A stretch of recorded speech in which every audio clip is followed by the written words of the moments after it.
So hello dear students, welcome back to this session of ICT Virtual Classroom। ICT Virtual Classroom के session में आप सभी का एक बार फिर से स्वागत है। आज की क्लास में हम लोग बात करने जा रहे हैं क्लास 9th साइंस सब्जेक्ट के ऊपर, कक्षा 9 विषय विज्ञान के ऊपर।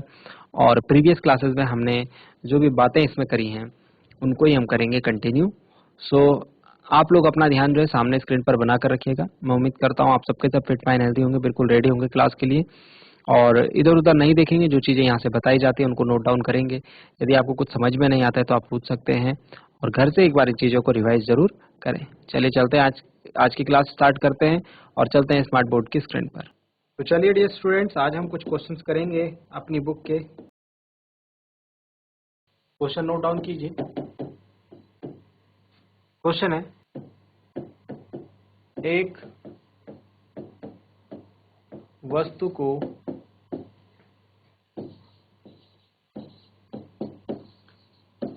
ऊर्ध्वाधर दिशा में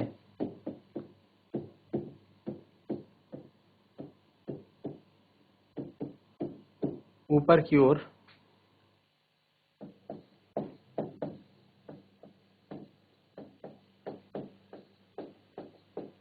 फेंका जाता है, ऊर्ध्वाधर दिशा में ऊपर की ओर फेंका जाता है और यह 10 मीटर की ऊंचाई तक पहुंचती है।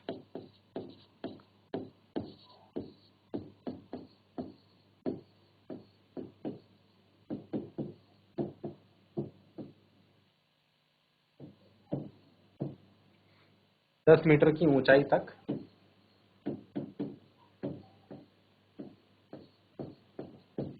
पहुंचती है। ठीक है, एक वस्तु को ऊर्ध्वाधर दिशा में ऊपर की ओर फेंका जाता है और यह 10 मीटर की ऊंचाई तक पहुंचती है। परिकलन कीजिए। परिकलन कीजिए, वस्तु कितने वेग से ऊपर फेंकी गई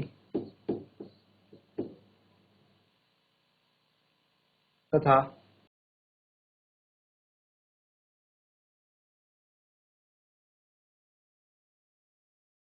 वस्तु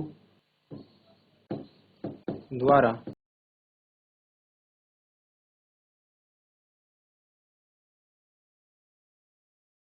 उच्चतम बिंदु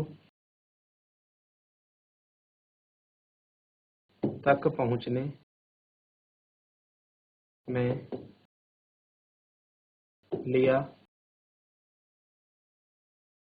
गया समय। वस्तु कितने वेग से ऊपर फेंकी गई तथा वस्तु द्वारा उच्चतम बिंदु तक पहुंचने में लिया गया समय। तो ये क्वेश्चन है हमारे पास, और ये क्वेश्चन हमसे अक्सर डिस्कस किया जाता है एग्जाम्स में। तो इस क्वेश्चन को हम देखते हैं, इसका सॉल्यूशन देखते हैं। ठीक है, और किस तरीके से हम इसको करेंगे ये भी हम आपसे डिस्कस आज करेंगे। तो चलिए जल्दी से हम क्वेश्चन को नोट डाउन कर लेते हैं।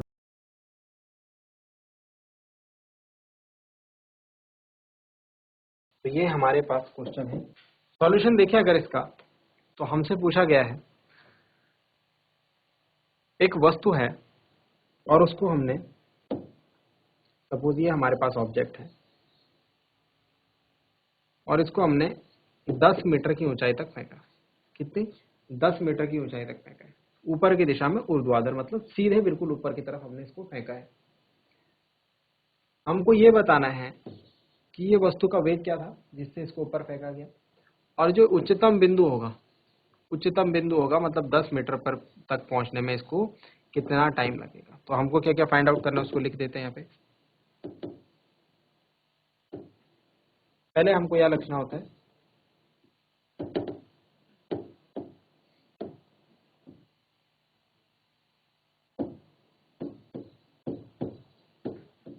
दिया है, क्या क्या चीजें दी हुई हैं हमको दिया हुआ है कि ऊंचाई, हाइट 10 मीटर हमको दी हुई है। ठीक है, और एक चीज और हम जानते हैं, यहाँ पर जो त्वरण होगा वो होगा गुरुत्वीय त्वरण, और उसकी वैल्यू हम जानते हैं 9.8 मीटर पर सेकंड स्क्वायर होगी, पर मैं अपनी आसानी के लिए 10 मीटर प्रति सेकंड स्क्वायर ले रहा हूँ। जब तक क्वेश्चन में बोला ना जाए तब तक हमको 9.8 मीटर पर सेकंड स्क्वायर लेना होता है, ठीक है। बट मैं इसलिए कि कैलकुलेशन इजी हो जाए 10 मीटर पर सेकंड स्क्वायर यहाँ पर यूज कर रहा हूँ, ठीक है।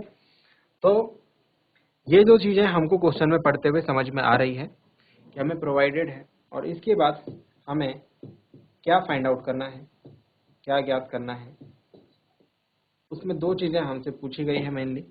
नंबर 1 हमसे पूछा गया है कि जो वेग है वस्तु का वो कितना होगा जिससे हमने उसको फेंका ऊपर, वेलोसिटी, एंड दूसरा हाईएस्ट पॉइंट पर पहुंचने में कितना टाइम मिलेगी, t is equal to question mark. तो ये दो क्वेश्चन हमसे यहाँ पर पूछे गए हैं। चलिए, क्वेश्चन पढ़ने के बाद ये सारी चीजें हमने फाइंड आउट करी और उसके बाद हम क्वेश्चन के सॉल्यूशन की तरफ चलते हैं।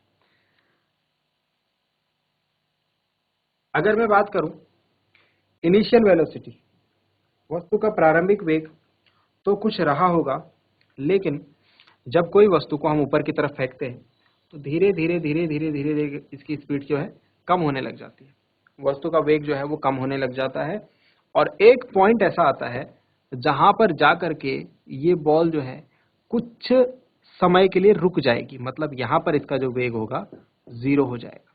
तो प्रारंभिक में कुछ वेग था, अंतिम वेग जो है वो 0 हो गया। तो हमको फाइंड आउट करना है प्रारंभिक वेग, इसको हम u से लिखेंगे। और जो बात हम जानते हैं इसके अलावा वो ये है v इज इक्वल टू 0। इस बात को आप ध्यान रखें, जब हम किसी ऑब्जेक्ट को, किसी वस्तु को ऊर्ध्वाधर दिशा में ऊपर की तरफ फेंकते हैं तो एक पॉइंट ऐसा आता है जहां पर जाकर के उसका वेग जो है 0 हो जाता है। वहां से वो बॉल या वो वस्तु वापस नीचे की तरफ अपनी गति स्टार्ट कर देती है, वहां से वो नीचे आना शुरू कर देती है, ठीक है। वहां से वो वापस नीचे आना स्टार्ट कर देगी।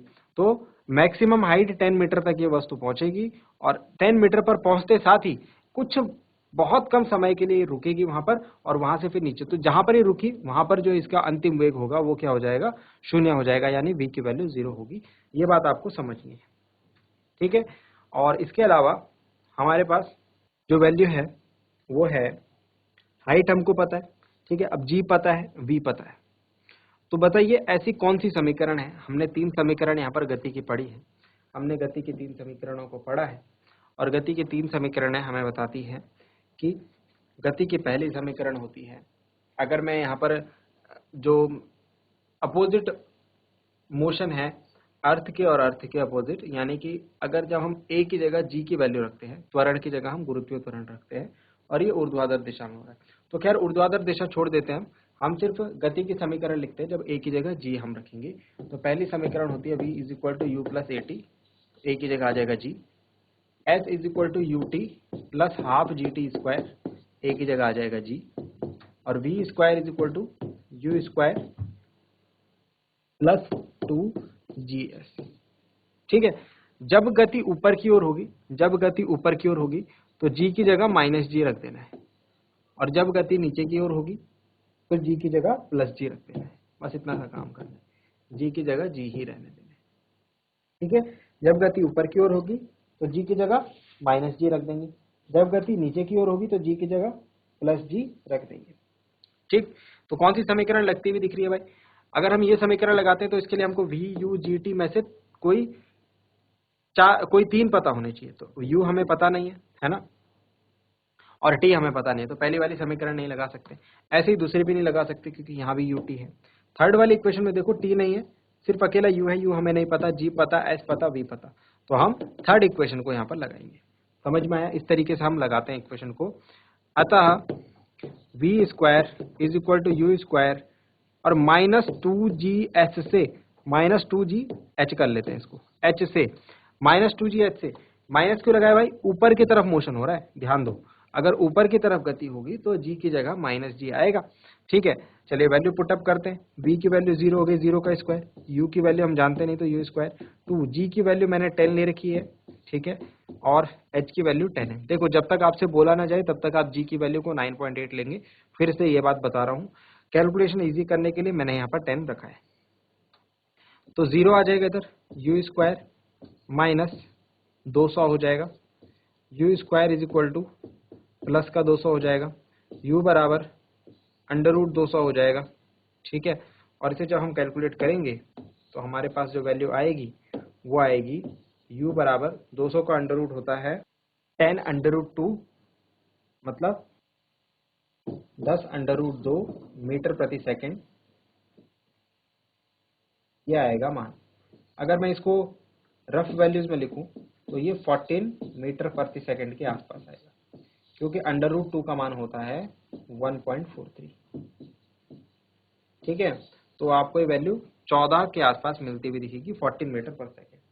तो हमारा प्रारंभिक वेग आ गया भाई, ज्ञात करने वाली दोनों में से एक चीज आ चुकी है। अब हमको टी निकालना है, टी के लिए हम कोई से भी समीकरण लगा सकते हैं।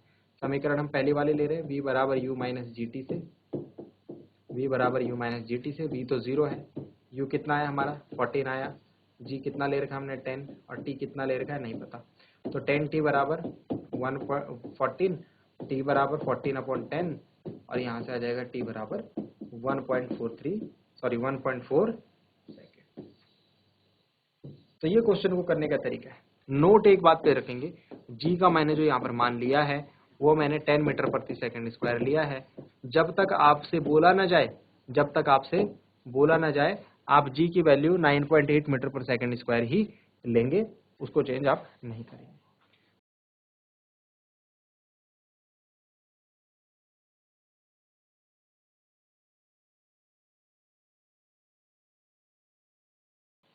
चलिए डियर स्टूडेंट्स, करते हैं नया क्वेश्चन।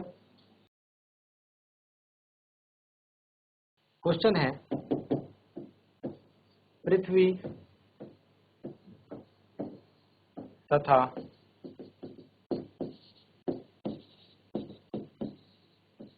सूर्य के बीच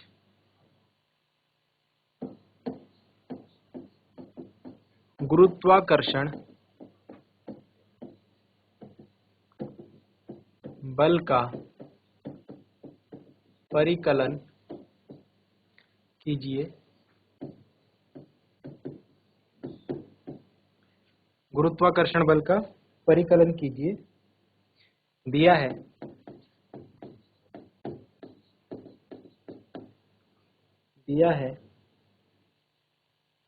पृथ्वी का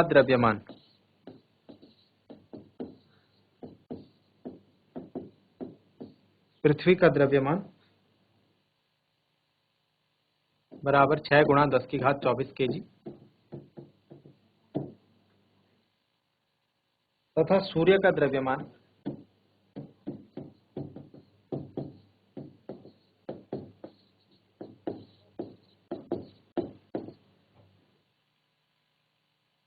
टू इंटू 10 की पावर 30 kg।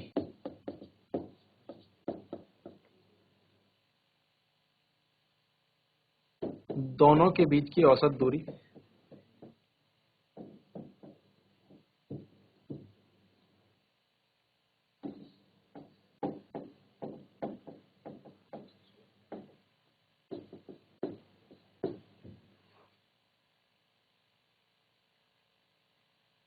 1.5 इंटू 10 की पावर 11 मीटर। सॉल्यूशन देखते हैं इस क्वेश्चन का। हमें जो जो वैल्यूज मिल रही है क्वेश्चन से वो है पृथ्वी का द्रव्यमान मास ऑफ अर्थ 6 गुणा 10 की घात 24 kg, सूर्य का द्रव्यमान मास ऑफ सन 2 गुणा 10 की घात 30 kg, दोनों के बीच की औसत दूरी r is equal to 1.5 into 10 की पावर 11 मीटर। इसके साथ ही हमको जरूरत पड़ेगी कैपिटल G, जो कि सार्वत्रिक गुरुत्वाकर्षण नियतांक होता है, जिसका मान होता है 6.67 इंटू 10 की पावर -11 न्यूटन मीटर स्क्वायर प्रति किलोग्राम स्क्वायर, ठीक है। और हमको निकालना है गुरुत्वाकर्षण बल F का मान। फॉर्मूले की अगर बात करें, यहाँ पर जो फॉर्मूला अप्लाई होगा क्वेश्चन में वो होगा गुरुत्वाकर्षण बल F बराबर G m1 m2 upon r square. m1 m2 मतलब एक वस्तु का द्रव्यमान और दूसरी वस्तु का द्रव्यमान अपॉन आर स्क्वायर। ये फॉर्मूला यहाँ पर लगना है। हमको क्या क्या चीजें दे रखी है वो भी हमें पता है, तो हम इस क्वेश्चन को सॉल्व करना स्टार्ट करते हैं। तो सबसे पहले हम फॉर्मूले में वैल्यू पुटअप करते हैं। F बराबर G की वैल्यू रखते हैं 6.67 इंटू 10⁻11 इंटू मास ऑफ सन रखते हैं 2 into 10⁻30 into mass of earth रखते हैं 6 इंटू 10⁻24 अपॉन दोनों के बीच की दूरी जो है वो है 1.5 इंटू 10⁻11 और इसका स्क्वायर। ये वैल्यूज हमने पुट करी है अभी सिर्फ, ठीक है। इसके बाद अगर बात करें तो हमको कैलकुलेशन पर अपना ध्यान देना है। 6.67 मल्टीप्लाई 2 मल्टीप्लाई 6 अपॉन 1.5 इंटू 1.5। अब 10 की पावर को मैं साथ में रख लेता हूँ, तो -11 प्लस 30 प्लस 24, -11 प्लस 30 प्लस 24, तो ये आ जाएगा 10 की पावर 43 अकॉर्डिंग टू मी, ठीक है। और नीचे आ जाएगा 10 की पावर 22, ठीक है। इसे सॉल्व कर लेते हैं तो 15 × 60 और ये आ जाएगा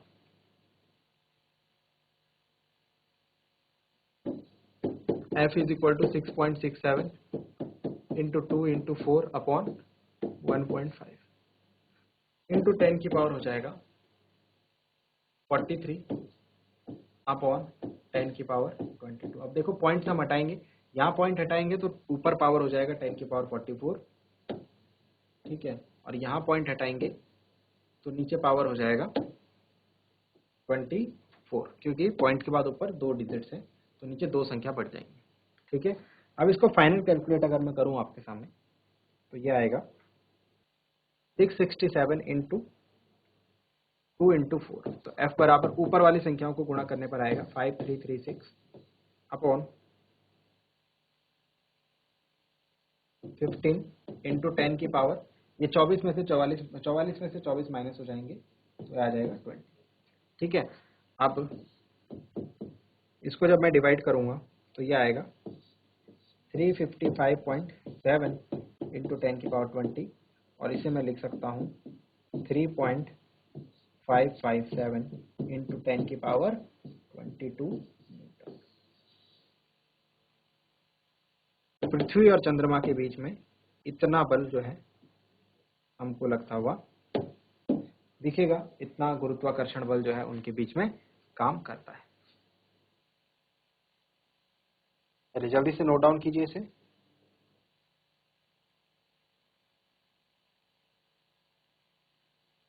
जल्दी से नोट डाउन करेंगे बच्चों इसे। इस तरीके के न्यूमेरिकल्स आपको जो है प्रैक्टिस करनी है आपकी बुक से।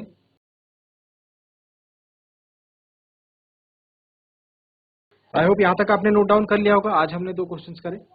दोनों क्वेश्चन जो है, एक क्वेश्चन था गुरुत्वाकर्षण